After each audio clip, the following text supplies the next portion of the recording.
Hey everybody, it's Lon.TV, and it's time once again for your weekly wrap-up. I thought we'd have a little fun this week and dive into a controversial topic, and that is the status of Star Wars. As somebody who has a YouTube channel and works out of his basement for a living, I believe I am unequivocally qualified to talk about this topic, so let's get to it.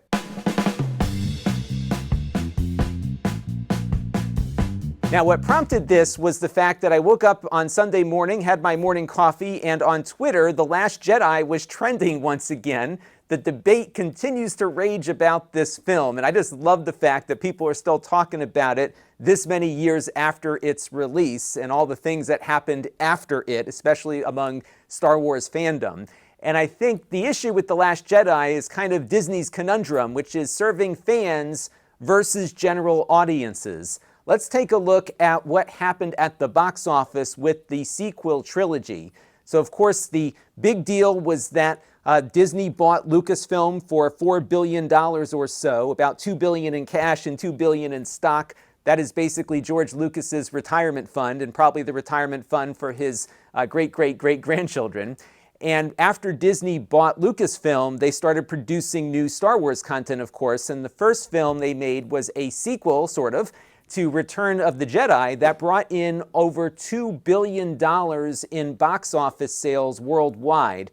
And I don't believe that figure covers any of the licensing or any of the Blu-ray and DVD and book releases. It is just the movie itself.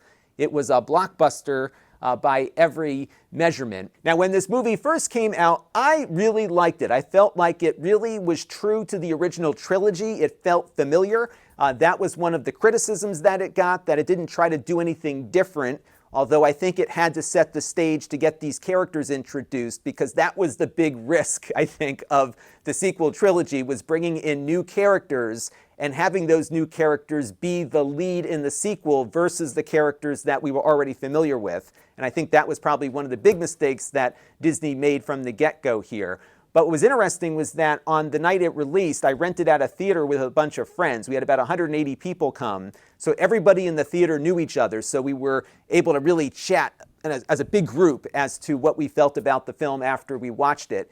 And to a person, both fans and non-fans alike really liked what J.J. Abrams put together here, and we're excited to see what this new Disney Star Wars would bring. And if you go back and watch some reaction videos on YouTube, especially from fans, I think you will see that a lot of people were happy with what the outcome here was. Of course, there are things to nitpick, but generally, the people that I followed were really enjoying it, and I did too. Now, the film that came out after The Force Awakens was not a sequel to The Force Awakens, but rather something that Disney directed to Star Wars fans, which was Rogue One, the first in their Star Wars story movies that they plan to release to flesh out more of the Star Wars universe through major motion picture releases.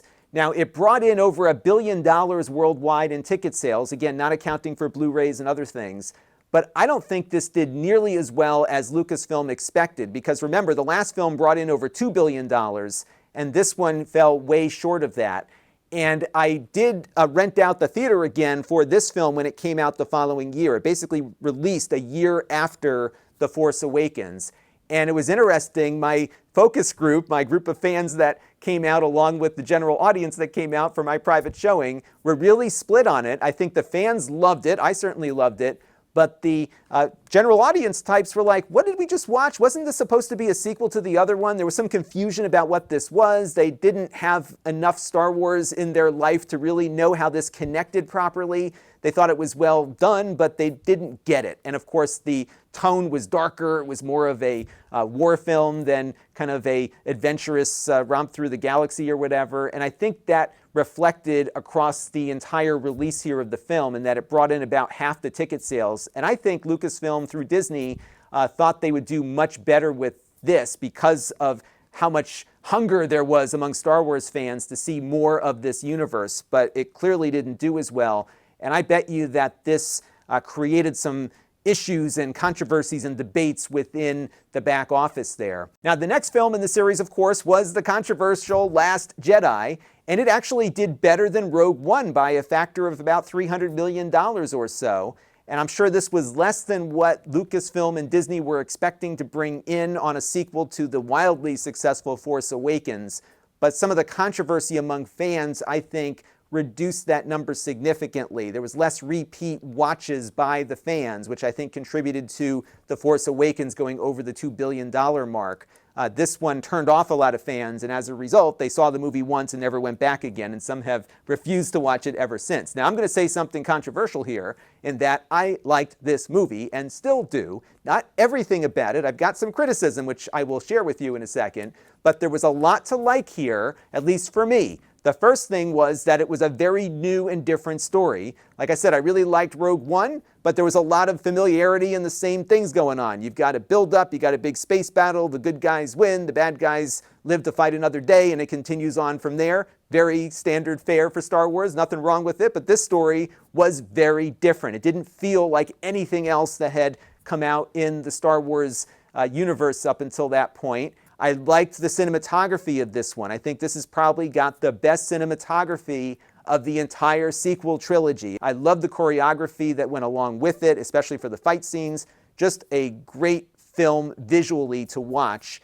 And this was one of the few releases, I believe, that shipped with a Dolby Vision Blu-ray on 4K that looks spectacular. So this was technically a great film across the board, both for cinematography and effects. Has Dolby Atmos audio too, if you've got that Blu-ray. The performances are great out of the actors here, with one exception, which I'll talk about in a minute. But I felt that Rian Johnson got a lot out of the Rey and Kylo characters in particular, and I just felt like he directed those actors quite well. And the film took a lot of risks, and what's neat about this is that we're still talking about the movie 3 or 4 years later. Fans are still trying to figure out, like, what do we do with this? Because it is so different, and unfortunately, I think Disney didn't take advantage of the opportunities that were created with this film. We'll talk more about that in a second also. But there were some things that I didn't like about this, and the one character that I felt they didn't do the right thing with was the character of Luke. He spent most of the film kind of sulking away in his exile. That was not the character that we left at Return of the Jedi.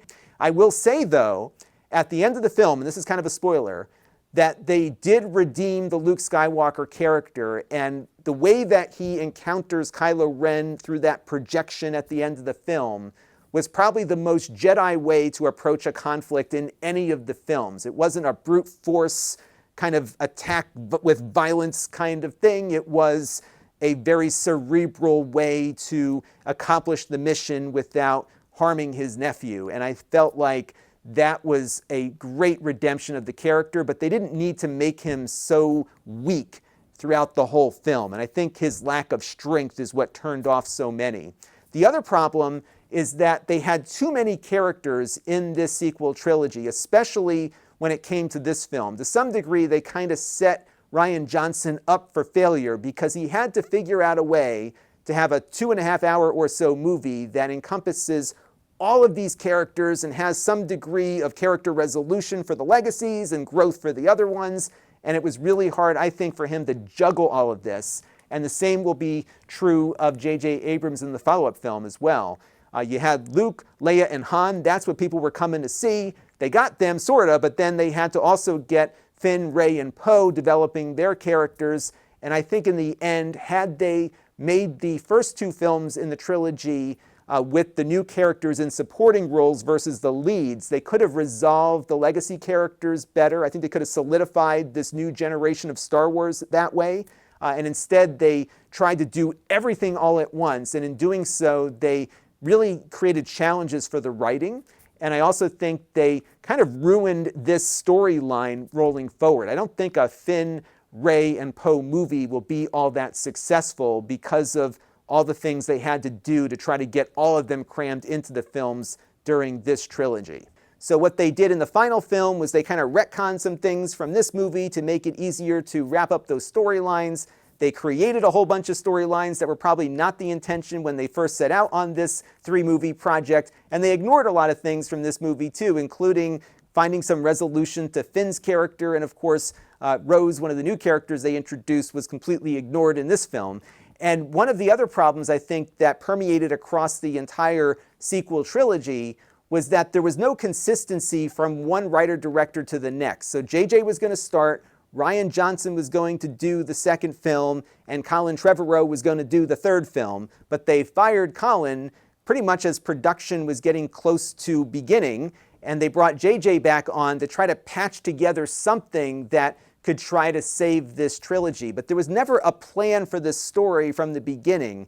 And that was, I think, the biggest mistake they made. And that was something that was in the back of my head when I heard their plan for how these next 3 films would go. You need somebody to champion the story. And for better or for worse, George Lucas was that guy for the prequels and the original trilogy. And to some degree, those stories were very consistent. Even if they had to make changes, the visionary behind them was kind of driving the show. Here, it was just a free-for-all.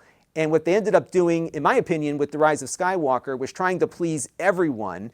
Now, they still made $1 billion, but I think this movie could have been more successful, and the whole sequel trilogy could have been more successful if they found a path and stuck to it. Now, my friends and I that rented out the theater thought this movie was entertaining and a lot of fun. It had a lot of that fast-paced feel of The Force Awakens because it was J.J. Abrams writing and directing.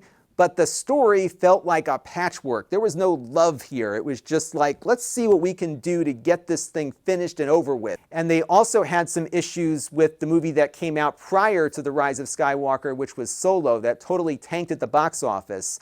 And while they were dealing with all the drama around Episode 9 and firing the writer and director, they also fired the writer and director of Solo midstream in the middle of production, and they brought Ron Howard in to try to clean up that movie. So there was just not a lot of confidence, I think, in the company, and there was also not a lot of confidence among fans that Disney was being a proper steward of this franchise. Now, oddly enough, when Solo came out, they actually crossed the break-even mark, at least for ticket sales. So they made their money back and then some, but they haven't been, I think, doing right by fans. But there is hope on the horizon, a new hope. So what is the source of this hope? Well, I think what Disney is doing now is something George Lucas did when fans were not crazy about his prequel movies. He put together an animated series called The Clone Wars.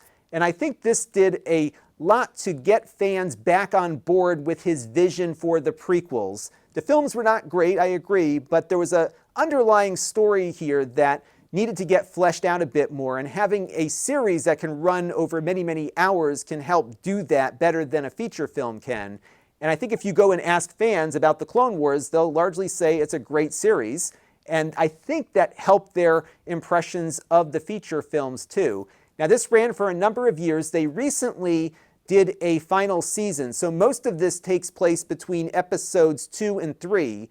The final season of The Clone Wars takes place after the end of Episode 3 and covers the Order 66 stuff and everything else that's going on, and also, of course, builds more character for Anakin's apprentice named Ahsoka, who you never saw in any of the movies but was a big character in The Clone Wars and very well liked. And The Clone Wars is now fed into a new series called The Bad Batch, which takes place between episodes 3 and 4 as the Empire is taking hold. And there's another series that wrapped up a couple of years ago called Star Wars Rebels that takes place after The Bad Batch, but there are character linkages between all 3 of these animated series. And now, of course, we've got The Mandalorian, which feeds into that as well. And I have to say, The Mandalorian feels like the proper sequel to Return of the Jedi. We don't have really any of the familiar characters at all. We've got all new characters, not too many of them.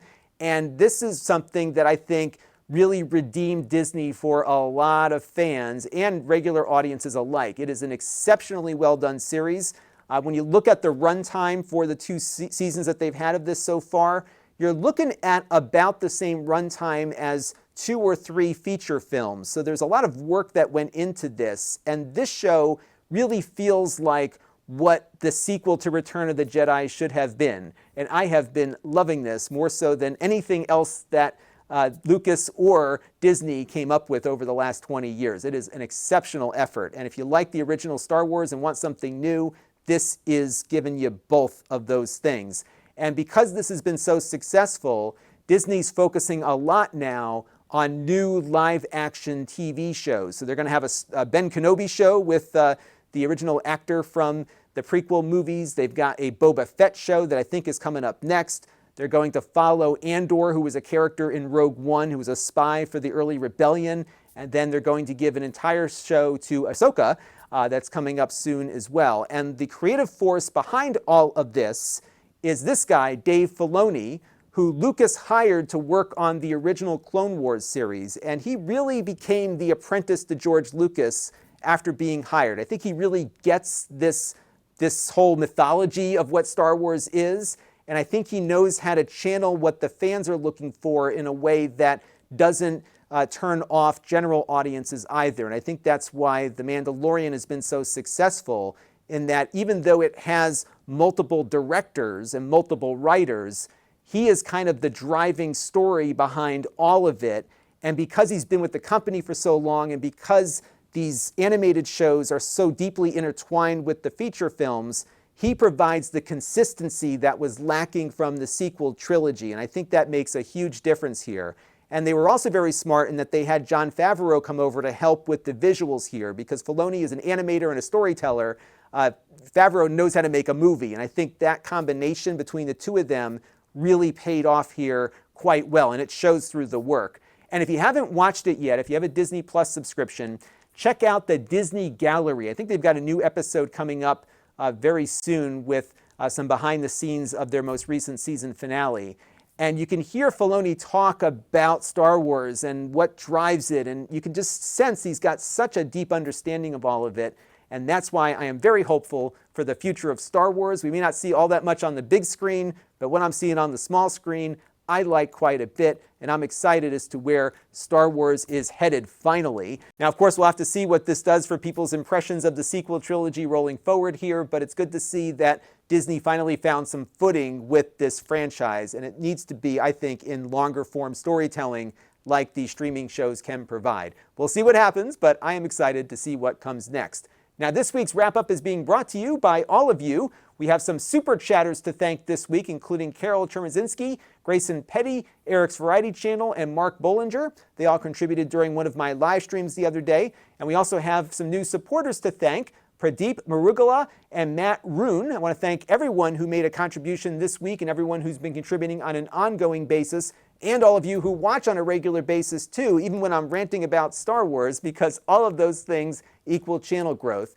And if you want to support the channel, you can. You can go to Lon.TV/support and make a monthly or a one-time contribution to the channel. We also support Floatplane, the YouTube membership program, and Patreon. We've got a bunch of other places where you can find me, including my Amazon page, where most of my product reviews end up after they're posted here. And we've got a number of ways to engage with the channel, including our new Discord at Lon.TV/Discord. I want to thank Brian Parker and Mark Dell for getting that going. And hopefully I'll jump in there every once in a while and say hello to everyone. I don't know much about Discord, so I got to play with it a little bit more, but there are some people finding their way there, and you are all welcome to be a part of another place for our community to gather. And then, of course, we've got my store where I sell previously used items at lower than new prices, but there's only one of everything because it's the actual device I reviewed here on the channel. You can go to Lon.TV/store alert to see what I've got for sale there. That is going to do it for this week's weekly wrap-up. Thanks again for allowing me to talk about this topic. I had it on my list for a while, and I just really wanted to talk about it at some point, so here you go. So that's going to do it for now. We've got more of my regular tech review stuff coming up this week, so stay tuned for that. And until next time, this is Lon Seidman. Thanks for watching. This channel is brought to you by the Lon.TV supporters, including gold-level supporters Chris Allegretta, Tom Albrecht, Jim Callagher, Hot Sauce and Video Games, and Brian Parker. If you want to help the channel, you can by contributing as little as $1 a month.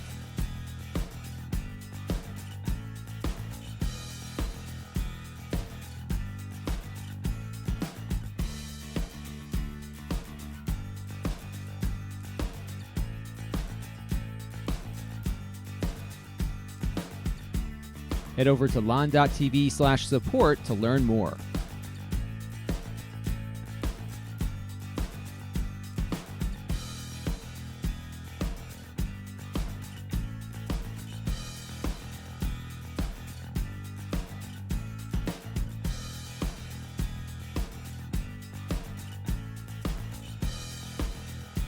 And don't forget to subscribe. Visit Lon.TV/S.